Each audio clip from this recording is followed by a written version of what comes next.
The newest WikiLeaks email dump may leave a sour taste in the mouths of voters. The newest release of emails from Hillary Clinton's campaign chairman, John Podesta, shows the Clinton campaign lashing out at many groups, including the Democratic Party.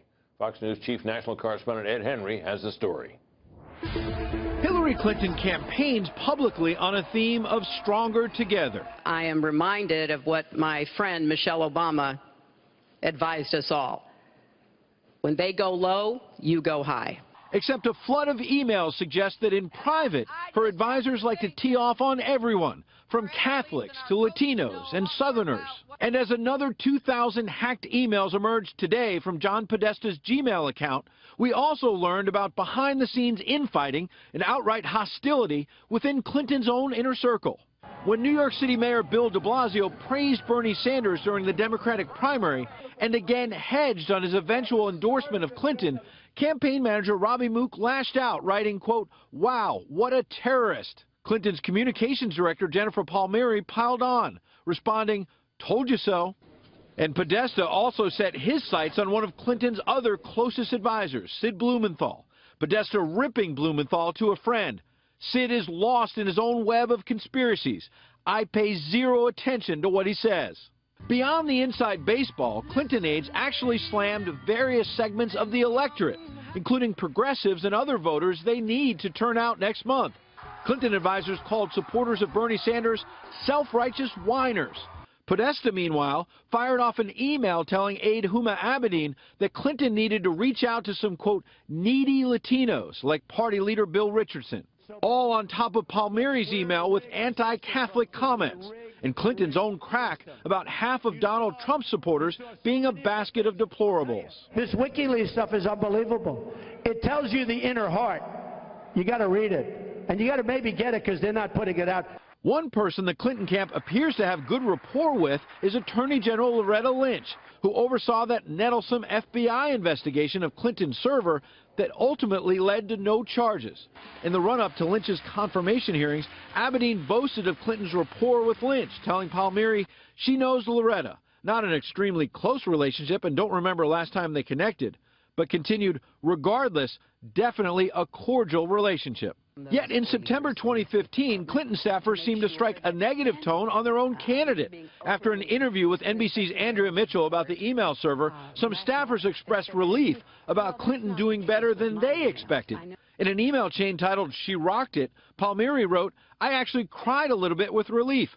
Clinton advisor Neera Tanden followed up saying she didn't seem like a bitch in the interview. Now, I'm not sure if that last expletive counts as locker room talk or not, but it's very interesting how these emails are showing Team Clinton dumping not just on Republicans, but calling Bernie Sanders folks self-righteous whiners just days after we heard that audio tape of Clinton at a fundraiser dismissing the Sanders diehards as baristas at Starbucks who live in their parents' basements. In the end, it doesn't seem to matter right now. She's still winning, Britt. Well, she certainly is, but these glimpses are pretty fascinating. Absolutely. Thank you very much. Good to see you.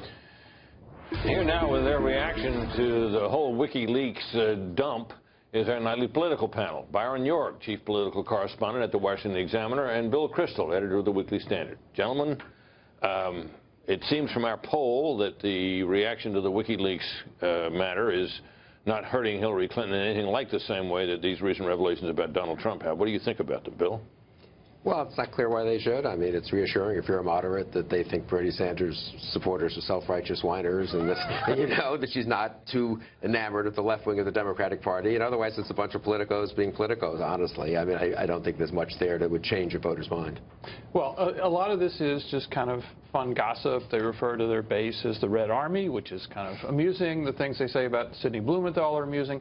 But the thing that really is a serious issue is the email that leaked some of her speeches, some of the paid speeches she made, in particular the one where she talked about open borders. That's a real thing. It's a real policy. It's something a better candidate than Donald Trump could use against her a lot. It would certainly score with the Republican base.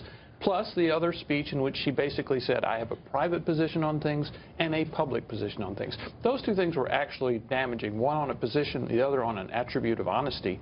The rest has been mostly just amusing. Let's private just for a second, Bill. I'm going to put up a poll here that you may or may not want to refer to, but it's the favorability ratings of the two candidates, which comes in the aftermath of these leaks about her and what she and her aides were talking about, and what we've heard about Donald Trump. And it shows that Trump has really lost some fairly serious ground in terms of personal favorability. He's underwater now by, if we can get it up there, that'd be great, but he's underwater. She's underwater by about 5 points. Right, he's underwater by 23 points in that, which does suggest that the WikiLeaks matter doesn't, for all that Byron has said about it, which I think is fairly, these are not inconsequential revelations, and it shows you why she didn't want the transcripts of those speeches released. I guess it's that videotape trumps anything as text, right? Yeah, well, also, Byron alluded to this, Donald Trump is not talking about it. I mean, if this were a normal Republican campaign, the candidate would be on message day after day on the open borders question, on letting in all the refugees, tax hikes. There are several issues where Republicans had the advantage over Secretary Clinton. And she has a kind of standard liberal democratic view, has to defend the Obama administration's failed policies in certain ways.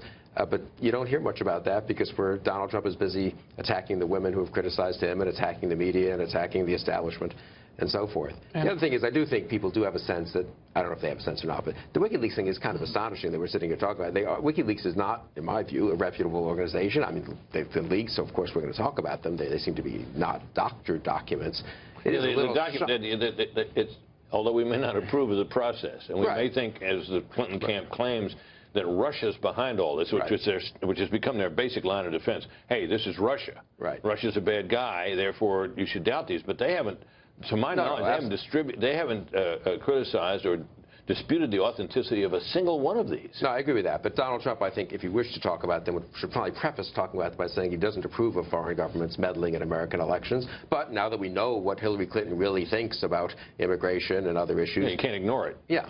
It's exactly what Rudy Giuliani said today, by the way, introducing Trump in West Palm Beach. He said, you know, I don't know if I feel good about how these came out, but I'm glad we've got them. The other thing is the press treatment of them. There have been various times in the campaign in which many people in the press said, boy, we would really pay a lot of attention to these latest Clinton email allegations, except for what Trump is doing. Or we'd pay a lot of attention to the latest on the Clinton Foundation, except for what Trump is doing. And now, with these Podesta emails, they're saying the same thing. They would pay more attention to them were Trump not making so much news. So basically that's the media saying we can't walk and chew gum at the same time. There you go. But these are staff emails, and I myself was a staff guy, so I'm interested in John Podesta, you know, gabbing with Jennifer Palmieri about what they really think about people. But as you pointed out, with regard to those speeches, that wasn't staff. No, that is. And so I mean, they were contained in a staff email, but the details are about what she said and verbatim to these groups of rich people, right? Right, and that's what, if I were the Trump campaign, that's what they should be focused on, but they're busy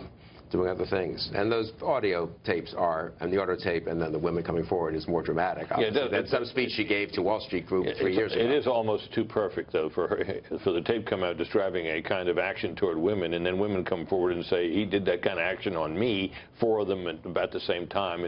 It doesn't necessarily make you think they're wrong, but the timing does look a little unusual. It makes one think that the opponent campaign perhaps was well organized to take advantage at least of something that was going to come out from friendly media sources, again, which is something that the Trump campaign seems not to do much of, right? But it's also a Trump decision. I mean, he goes today, he makes a speech in West Palm Beach. He spends most of the speech talking about the allegations. He doesn't have his surrogates do that, and he stays on message on actual issues. He gets to, Obamacare gets mentioned maybe 30 minutes in, close to the end, a little bit on taxes, a little bit on terrorism, but most of it, I mean, the great majority of it, on each of these allegations. We'll have an opportunity to explore this question of what he might be doing that would be more effective a little later in the broadcast. We'll come back to you then.